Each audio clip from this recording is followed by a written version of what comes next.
Hello all welcome to Teju foods and blogs. ఈరోజు white sauce pasta యమ్మీగా ఎలా చేసుకోవాలో చూపించిపోతున్నా. ముందుగా స్టవ్ ఆన్ చేసి నీళ్ళని పెట్టుకోండి. ఇందులోకి కొద్దిగా సాల్ట్ ఆయిల్ వేసుకోండి. ఈ నీళ్ళు మరిగే లోపల మనం వెజ్జెస్ని కట్ చేసుకుందాం. నేను ఇక్కడ ఆనియన్స్, క్యారెట్ ఇంకా క్యాప్సికమ్ కట్ చేసి పెట్టుకున్నాను. ఈ నీళ్ళు మరుగుతుంది అని అన్నప్పుడు పాస్తా వేసేసుకోండి. నేను ఇక్కడ ముగ్గురికి చేస్తున్నాను, అందుకని 2 కప్స్ పాస్తా అయితే తీసుకున్నా. ఈ పాస్తా ఒక 80% ఉడికితే సరిపోతుంది. ఇలా 80% ఉడికిన తర్వాత పాస్తాని వార్చేసేయండి.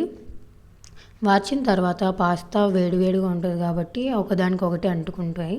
సో చల్ల నీళ్ళను వేసుకుంటే ఒకదానికొకటి అంటుకోవు, పాస్తా పొడి పొడిలాడుతూ వస్తుంది అనమాట. ఇప్పుడు స్టవ్ ఆన్ చేసి కడాయి పెట్టుకోండి. ఇందులోకి కొంచెం ఆయిల్ వేసుకుని ఉల్లిపాయలు, క్యారెట్లు, క్యాప్సికమ్ మొత్తం వెజ్జెస్, మీరు కావాలంటే బ్రోకలీ కూడా యాడ్ చేసుకోవచ్చు. ఇలాగే సేమ్ చిన్న ముక్కలుగా కట్ చేసి తీసుకోవచ్చు.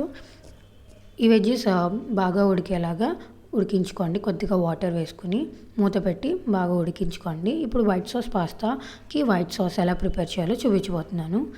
ఒక కప్లోకి ఒక 1.5 స్పూన్ గోధుమ పిండి తీసుకోండి.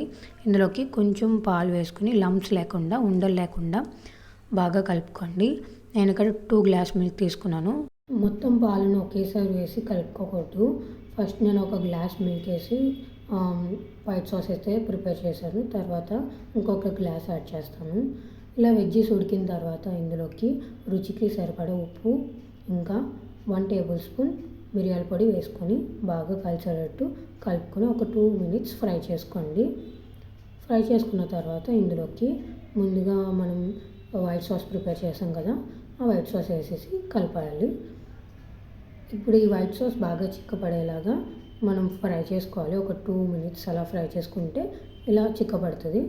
ఇప్పుడు ఇందులోకి మిగతా పాలను కూడా యాడ్ చేయాలి. ఇలా నేను కొంచెం కొంచెంగా వేసుకుని కలుపుతున్నాను. ఇందులోకి 1 స్పూన్ బటర్ యాడ్ చేసుకొని బాగా కలుపుకోండి. నేను ఇందులో చూపించట్లేదు.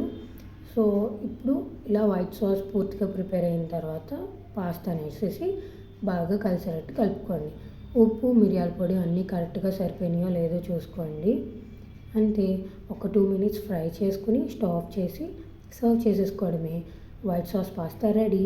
మీకు ఈ రెసిపీ నచ్చినట్లయితే తప్పకుండా లైక్ చేయండి, షేర్ చేయండి, కామెంట్ చేయండి. And don't forget to subscribe my channel. Thanks for watching.